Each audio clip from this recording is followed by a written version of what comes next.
שבח יקר וגדולה וכבוד ייתנו לו. En los días del Arizal pasó algo completamente extraordinario, completamente sorprendente, que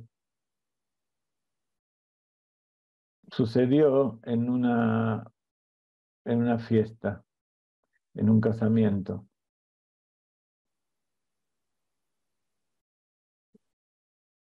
Todos los que escuchan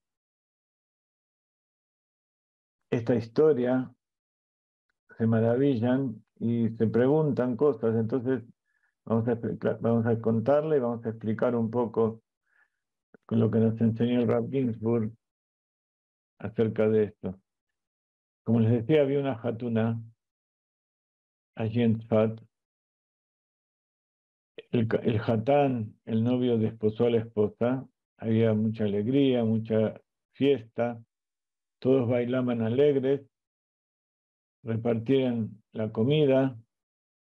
Y el novio, a la cabecera de la mesa, de repente tomó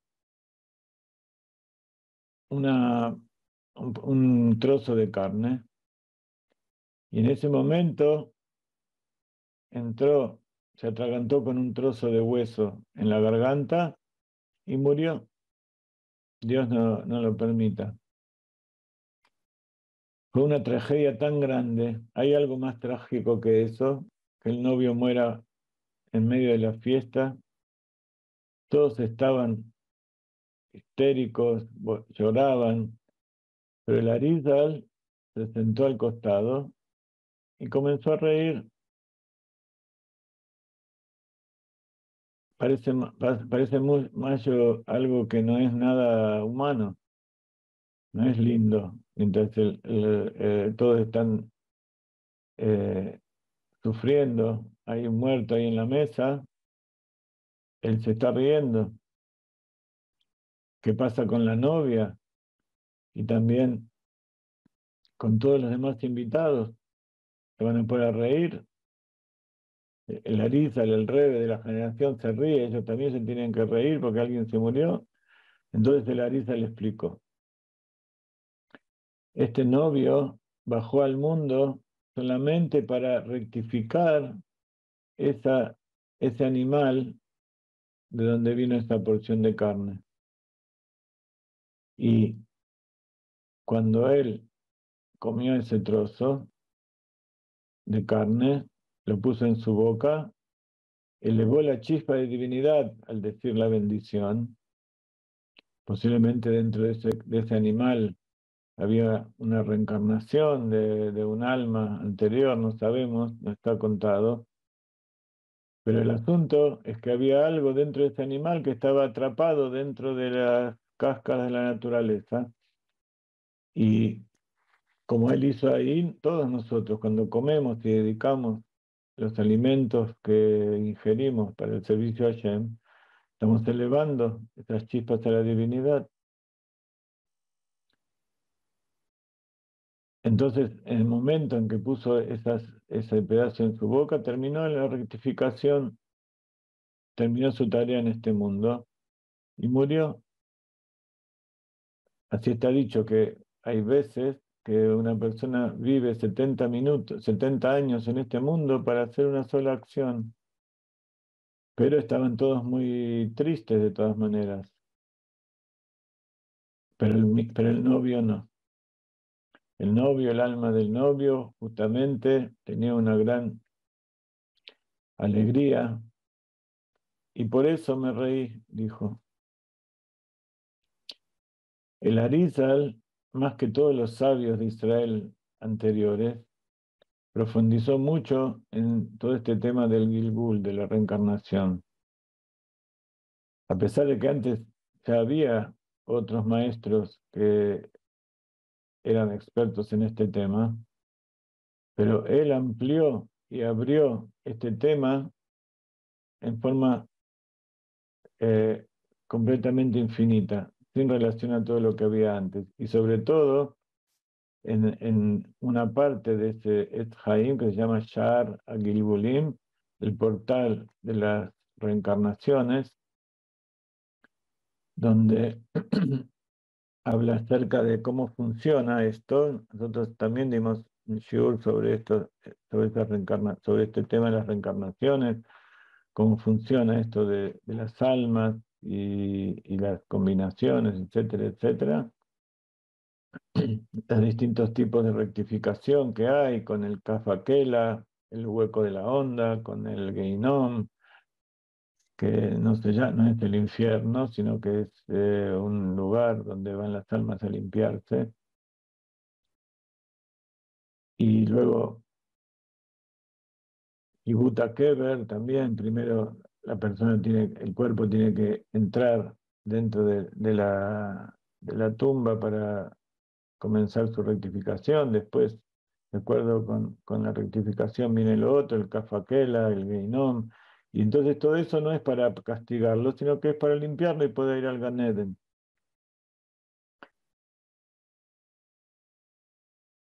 Hay que señalar que, al contrario de todos los Gilgulim, todas las reencarnaciones que se ocupó el Arizal, justamente esta parte del Geinom, él no se explaya demasiado. La relación entre el Geinom y el Gilgul son dos formas del alma de rectificarse, de poder prepararse para cumplir las mitzvot. Nuevamente, Geinom es el alma que va a limpiarse a ese lugar que no conocemos, es algo espiritual. Algunos dicen que es acá mismo que nosotros estamos pasando nuestras pruebas para limpiarnos. Y el Gilgul es la reencarnación, que el alma sale del cuerpo. También hablamos que hay reencarnación en vida, cuando la persona hace teshuvá y es como que nace de nuevo. Y cuando alguien nace de nuevo, incluso aquellos que se convierten, y el novio es como si hubiera nacido de nuevo. Es un alma nueva que es pura y no tiene pecado. Está como Adán antes del pecado original. Y esta relación entre el Geinom y la reencarnación está explicado justamente en los Kitvei Arizal, las escrituras del Arizal misma.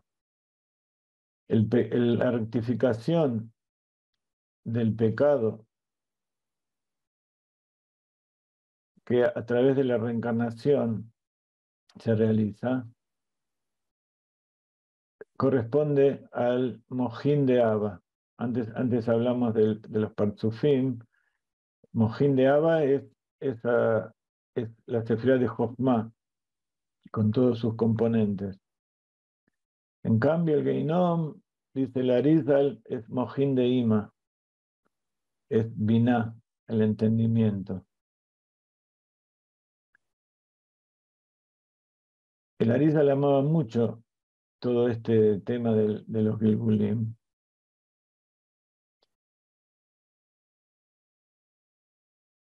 Y entonces, como Gilgul tiene que ver con Jochma, evidentemente el principal trabajo y el asunto del Arizal era con respecto a Jochma específicamente. Jochma, en relación a Binah, es luz y oscuridad. Jochma es llamado Barak Amabrik Alasechel, un rayo que ilumina en la mente. En cambio, Binah corresponde a la oscuridad,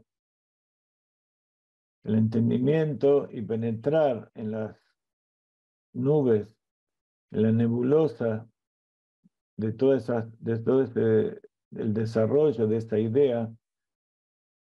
Antes dijimos que cuando va descendiendo en el orden del desencadenamiento de los mundos la luz, se va oscureciendo.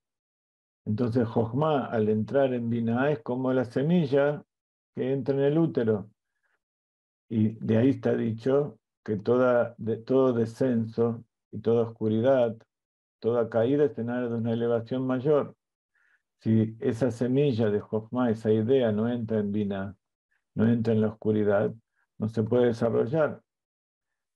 Entonces, por eso cuando una persona surge una idea en su cabeza y se pone a pensar, necesita oscuridad, necesita tranquilidad, cerrar los ojos y pensar en su interior. También se puede hacer con los ojos abiertos, pero es un estado en que uno no ve lo que está alrededor, incluso no escucha, sino que se concentra dentro de uno. Eso es Binah. Y a eso se refiere la oscuridad.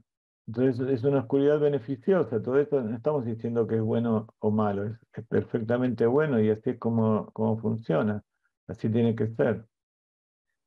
Y por eso la intimidad entre el hombre y la mujer tiene que ser hecha en la oscuridad, con tzniut, en privado, para que eso que está allí no se desperdicie y no se contamine con la impureza del alrededor. Por eso el útero de la madre está adentro y tiene el lugar especial, el calor y el alimento y el lugar secreto para que el hijo se desarrolle. Y ese es el lugar de Binah. Pero como decía, el Arizal era más bien de Jochma, de traer esas ideas que vienen del inconsciente y llevarlas a la luz. Y después el Hasidut eh, lo siguió desarrollando. Entonces, en general, la Kabbalah es más bien Binah, como la ciencia eh, en general, que tienen que ver con el entendimiento, y el Hasidut es la revelación de las nuevas luces para la época del Mashiach. Entonces, el Arizal fue el que dio el impulso y hizo la revolución de transformar esa Kabbalah que hasta ese momento estaba oculta dentro de las cabezas de los grandes sabios y de los grupos pequeños, la sacó a la oscuridad. שבח יקר וגדולה וכבד ייתנו לו כן